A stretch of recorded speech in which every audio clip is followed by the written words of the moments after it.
Hello friends, welcome back on the YouTube platform. Friends, आज हम पढ़ेंगे हमारी जो एजेज हैं उसके अंदर हम रोमांटिसिज्म पढ़ेंगे, रोमांटिक पीरियड पढ़ेंगे, रोमांटिक एज पढ़ेंगे। समझ आया? इस रोमांटिसिज्म बोल दीजिए या फिर रोमांटिक पीरियड बोल दीजिए, रोमांटिक एज बोल दीजिए। देखिए, इसका जो नाम है मैं आपको अलग अलग बताता हूँ। इसको द रोमांटिक रिवाइवल भी बोल दीजिए, द रोमांटिक रिएक्शन भी बोल दीजिए, द रेनेसा ऑफ वंडर भी बोल दीजिए, रिटर्न टू नेचर बोल दीजिए, लिबरलिज्म इन लिटरेचर बोल दीजिए, क्योंकि इसमें लिटरेचर के ऊपर लिखने के लिए खूब लोग स्वतंत्र हो गए थे। तो इस तरह से आपका ये जो एज है इसके अलग अलग नामों से हम आपको इसको क्या कर सकते हैं, बोल सकते हैं। फ्रेंड्स, आपको मैं पहले बता दूं, कोई भी कॉम्पिटिटिव एग्जाम्स हो, हर स्टेट की टेट मान लीजिए, सी टेट मान लीजिए, उसके बाद में जो स्टेट की first grade, second grade, third grade से रिलेटेड जितनी भी टीचर्स की एग्जाम्स होती हैं, सब में आपका रोमांटिक एज है वो आता है। अब इस रोमांटिक पीरियड में, इस रोमांटिक एज में व्हाट इज इंपॉर्टेंट और ये है क्या इसके अंदर, उसके ऊपर हम ब्रीफली क्या करेंगे, डिस्कशन करेंगे और निश्चित रूप से आपकी एग्जाम्स में क्वेश्चंस कैसे आते हैं वो भी हम आपको बताएंगे।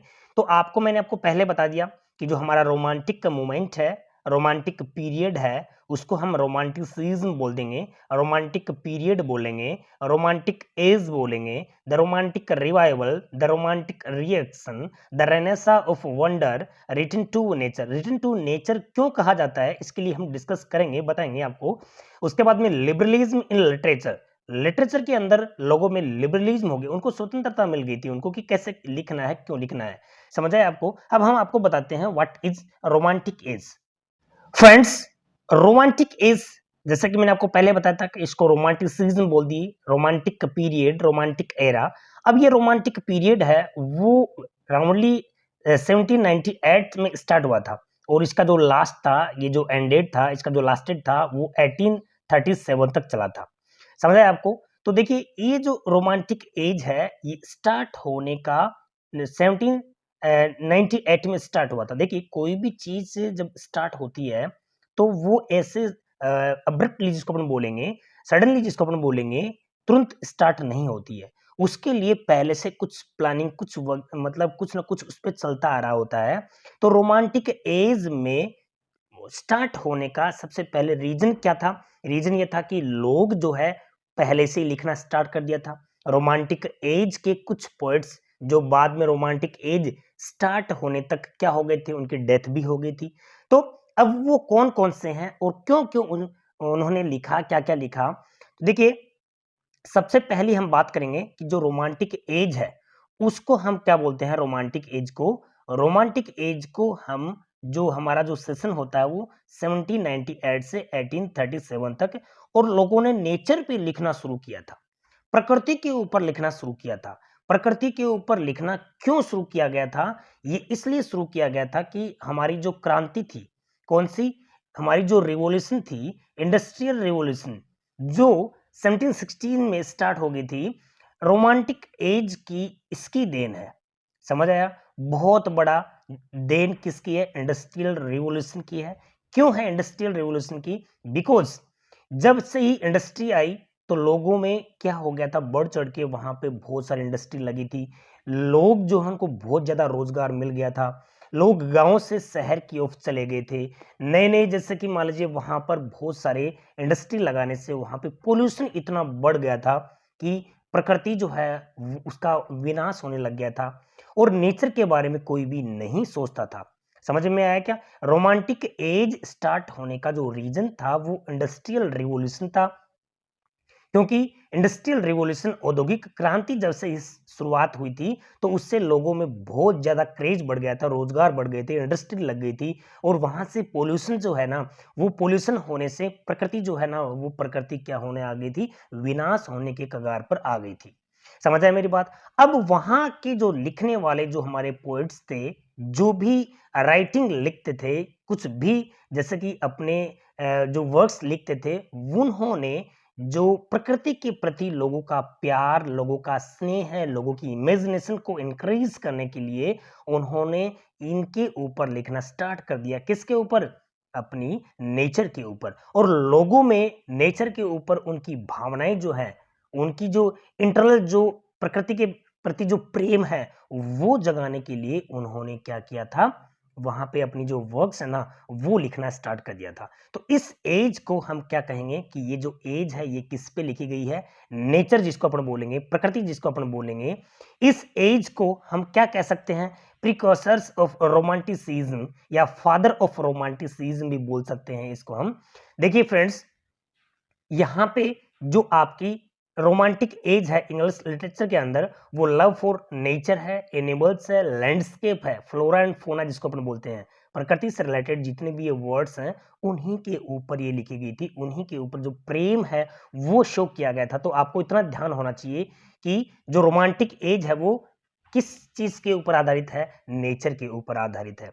अब देखिए, हम बात क्या करेंगे हम कि जो रोमांटिक पीरियड जब स्टार्ट हुआ था 1798 के अंदर, तब उस समय विलियम वर्ड्सवर्थ और एसटी कोलरिज दो फ्रेंड्स थे, ठीक है। और ये पहली बार 1795 में मिले थे। कौन कौन? विलियम वर्ड्सवर्थ और एसटी कोलरिज। दोनों जैसे ही मिले तो बहुत ज्यादा क्लोजली फ्रेंड बन गए थे, और इन्होंने फिर लिखना स्टार्ट किया था लिरिकल बैलेड। लिरिकल बैलेड है वो कौन सी एज में लिखा गया था? रोमांटिक एज में लिखा गया था। फ्रेंड्स ध्यान रखना, क्वेश्चन यहाँ पे यही आता कि लिरिकल बैलेड है कब लिखा गया? 1798 में। और किसके द्वारा लिखा गया? विलियम वर्ड्सवर्थ और एसटी कोलरिज के बारे में। और ये 1795 में फर्स्ट मिले थे। उसके बाद में कोलरिज जो है उन्होंने सबसे बड़ा वर्क लिखा था, the rhyme of ancient mariner. The rhyme of ancient mariner, दोस्तों ये बहुत बड़ा वर्क था। उसके बाद में वर्ड्सवर्थ ने टाइटन अबे ये भी लिखा था। देखिए इनकी जो वर्क्स हैं मैं आपको बता दूं। सबसे पहले हम इससे बात करेंगे कि जो रोमांटिक एज है, in his essay preface to second edition of the lyrical ballad, इसके अंदर लिरिकल बैलेड लिखी गई। He gave the most famous definition of poetry, poetry की, जिसमें उसने बहुत ज्यादा मतलब फेमस डेफिनेशन दी थी कि poetry is the spontaneous overflow of powerful feelings. अपनी जो फीलिंग्स हैं प्रकृति के प्रति, देखिए जो प्रेम जो है, जो फीलिंग्स है, जो भावनाएं हैं, जो इमोशंस हैं, वो लोगों के अंदर जगा दिया था। किसके थ्रू? पोएट्री के थ्रू। समझ आया मेरी बात आपको? अब फ्रेंड्स मैं थोड़ा सा आपको बता देता हूं कि जो रोमांटिक एज है, इसको एज ऑफ वर्ड्स बट भी बोल सकते हैं, age of romanticism, romantic revival. अब इसके अंदर देखिए, revival of ancient Greek art and literature, इसमें आर्ट और लिटरेचर के ऊपर लिखा गया था। उसके बाद में ये जो है वर्ड्सवर्थ, इसका क्या था? मेजर पोएट था इस एज का। समझ रहे हैं मेरी बात? वर्ड्सवर्थ था, इसीलिए तो इसको द एज ऑफ वर्ड्सवर्थ बोलते हैं। Revolt against the convention of Augustan as, Augustan as के अगेंस्ट में लिखा गया इसमें। उसके बाद में ये जो मेजर राइटर्स हैं इसके, उनके वर्क्स हैं, थोड़ा सा ब्रीफली आपको ध्यान रख लेना है। ये विलियम वर्ड्सवर्थ है, जैसे कि इनकी the prelude, the excursion, solitary reaper, I wander lonely as a cloud, ode on the intimation of immorality, revolution and independence, ode to duty, टाइटन अबे। ये आपको देखिए, ये विलियम वर्ड्सवर्थ है जो मेजर पोइट है, ओके। और ये इनकी क्या है? वर्क्स हैं, थोड़ा आप ब्रीफली देख लेना। एसटी कोलरिज है जिसमें the rime, ancient mariner, Christabel, Kubla Khan, a dream of fragment, ode to dejection, ode to France, frost at midnight, ये लिखा गया। लॉर्ड बायरन की देखिए ये वर्क्स हैं लॉर्ड बायरन की। फिर आता है पीबी शेली आता है, ये मेजर इनके क्या है? पोइट है, ओके। ये इनके बारे में ब्रीफली जो है वो वर्क्स हैं। जैसे कि उसके बाद में क्या आता है? जॉन किट्स आता है, चार्ल्स लेम है, ये एसिस्ट था, विलियम हैजलिट है, थॉमस डी क्विंसी है, जॉन अगस्टन है, सर वॉल्टर स्कॉट है। ये आपको क्या है? एक ब्रीफली मैंने आपको बताया है। देखिए फ्रेंड्स, रोमांटिक एज के जो पोएट थे वो फर्स्ट जनरेशन में कौन कौन आते हैं? रॉबर्ट बर्न्स आता है, विलियम ब्लेक आता है, विलियम वर्ड्सवर्थ आता है, एसटी कोलरिज आता है, वाल्टर स्कूट आता है एंड रॉबर्ट साउदी। ये फर्स्ट जनरेशन के पोएट हैं। उसके बाद में आती है आपकी सेकंड जनरेशन, तो जॉन किट्स, पीबी शेली और मैरी शेली और लॉर्ड बायरन और जॉन ऑस्टन, ये इनके आते हैं सेकंड जनरेशन के। ये वाले फर्स्ट जनरेशन के, ये वाले आते हैं सेकंड जनरेशन के। जिस तरह से मैंने आपको बताया था कि कोई भी एज स्टार्ट होती है वो तुरंत नहीं स्टार्ट होती है। स्टार्ट कैसे होती है? उससे पहले उसकी प्लानिंग की भी होती है। तो यहाँ पे फर्स्ट जनरेशन के जो रॉबर्ट बर्न है, ये Robert burn is considered the father of the romantic movement. आप ये क्वेश्चन जो है बनता है, ये याद रख लेना कि आपसे क्वेश्चन पूछा जाए कि the father of romantic moment कौन है, तो रॉबर्ट बर्न है, क्योंकि इन्होंने ही लिखना स्टार्ट कर दिया था। और ये ऑलमोस्ट 1796 में इनकी क्या हो गई थी, डेथ हो गई थी। रोमांटिक एज स्टार्ट होने से पहले ही इनकी 1796 में क्या हो गई थी, डेथ हो गई थी। और इन्होंने स्टार्टिंग से ही लिखना शुरू कर दिया था, ठीक है, नेचर के ऊपर। इसलिए इनको क्या बोला जाता है, फादर ऑफ रोमांटिक मोमेंट बोला जाता है। Okay dear. फिर नेक्स्ट आता है आपका विलियम ब्लेक। विलियम ब्लेक है, ही used spiritual and political freedom theme in his works. जितने भी विलियम ब्लेक के जो वर्क्स थे उसमें स्पिरिचुअल और पॉलिटिकल फ्रीडम की थीम हुआ करती थी। उसके जो वर्क्स हैं, सॉन्ग ऑफ इनोसेंस जो 1789 में, सॉन्ग ऑफ एक्सपीरियंस जो 1794 में, ये दो जो उसकी जो वर्क्स हैं वो बहुत ही मोस्ट सिग्निफिकेंट थे। तो ये विलियम ब्लेक के ये दोनों वर्क्स आपको याद रखने हैं, जिसने ये रोमांटिक एज में इनकी ये देन है विलियम ब्लेक की। ओके। फिर नेक्स्ट आता है आपका विलियम वर्ड्सवर्थ। विलियम वर्ड्सवर्थ जो है वो बहुत ही काम in nature. William Wordsworth was very calm in nature. प्रकृति के प्रति वो बहुत ही शांत, कूल एंड काम, जिसको हम बोलेंगे। One of Wordsworth well known works the solitary reaper. Solitary reaper जो है, जो 1807 में लिखी गई थी विलियम वर्ड्सवर्थ की, ये नेचर के ऊपर लिखी गई है। जब आप इसको पढ़ोगे तो आपका माइंड भी क्या हो जाएगा, कूल एंड काम हो जाएगा। His greatest piece the prelude, ये क्या है, उनकी सबसे बड़ी जो कृति है वो कौन सी है, द प्रीलूड, जो 1850 में पब्लिश हुई थी। उसके बाद में आते हैं आपके ST. Coleridge. His 3 major poems, यानी कि एस.टी. कोलरिज की सबसे जो प्रमुख पोएम है, सबसे बहुत जानी मानी जो पोएम है, वेल नोन पोएम है, वो कौन कौन सी है, the rhyme of ancient mariner जो 1798 में पब्लिश हुई थी। फिर आती है कुबला खान जो 1816 में, और जो थर्ड वन है क्रिस्टाबेल जो 1816 में है। याद रखना ये बहुत ही लॉन्गेस्ट, जिसको अपन बोलेंगे बड़ी बोलेंगे, इनको बोलेंगे conversational poetry was the literary genre most commonly used by Coleridge. Conversational poetry इसलिए बोलेंगे क्योंकि जब रीडर्स क्या है इसमें अब बातचीत के करने के तरीके से इनको क्या किया गया है, जो पोएम्स हैं इनको कंपोज किया गया है एस.टी. कोलरिज के द्वारा।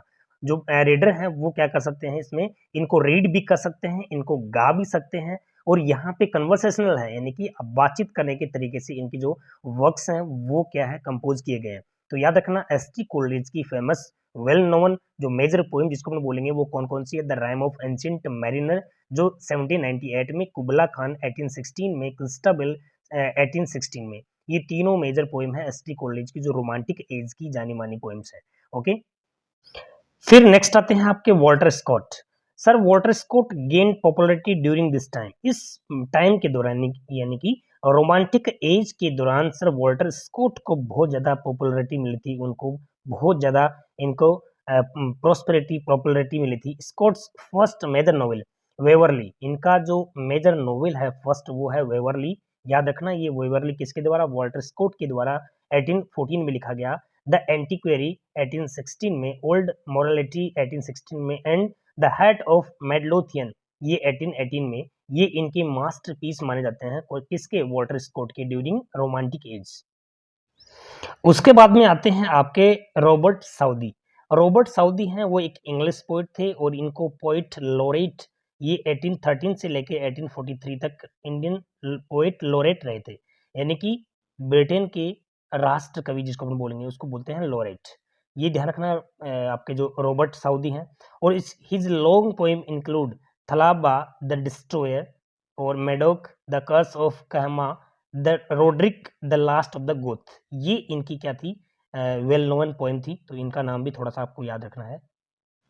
William Wordsworth, ST. Coleridge, Walter Scott and Robert Southey, इनको लेक पोइट कहा जाता है। बिकॉज लेक पोइट इसलिए कहा जाता है क्योंकि ब्रिटेन में एक जगह थी जहाँ पे ये चारों एक साथ रहते थे, वहाँ पे लेक मौजूद थी, इसलिए इनको लेक पोइट बोला जाता है। काफ़ी बार क्वेश्चन पूछा जाता है कि लेक पोइट कौन से हैं, रोमांटिक एज के लेक पोइट कौन कौन से हैं। तो याद रख लो कि William Wordsworth, ST. Coleridge, Walter Scott and Robert Southey, these are lake poets. अब आते हैं आपकी सेकंड जनरेशन के जॉन किट्स। देखिए जॉन किट्स हैं, he is well known for his odes की वजह से बहुत ही जाने माने पोइट्स थे। कौन, जॉन किट्स। अगर आपसे क्वेश्चन पूछा जाए कि जॉन किट्स को रोमांटिक एज में किस वजह से जाना जाता है, तो आप क्या कहोगे? For his odes. उनमें देखिए ओड टू नाइटिंगेल जो 1819 में, ode to Grecian urn, ode to autumn, ode to indolence, ode on melancholy, ode to Psyche are famous. इसकी क्या है? ओड है। याद रख लो कि ये छोटी ही उम्र में ही क्या हो गए थे, इनकी डेथ हो गई थी। बट ये जो है इनकी राइटिंग है, इनकी जो पोएम है, वेल नोन पोएम है जॉन किट्स की। ओके डियर, इस ओड्स की वजह से ही इस एज के बहुत ही फेमस पोएट बन गए थे, ये भी थोड़ा दिमाग में रखना है आपको। उसके बाद में आते हैं आपके पीबी शैली। देखिए पीबी शैली हैं वो, one of his most famous work is Adonis. Adonis जो है वो 1821 में पब्लिश हुई थी, और ये एक क्या थी? एलेजी थी। याद रखना, एलेजी कौन थी? एडोनिस।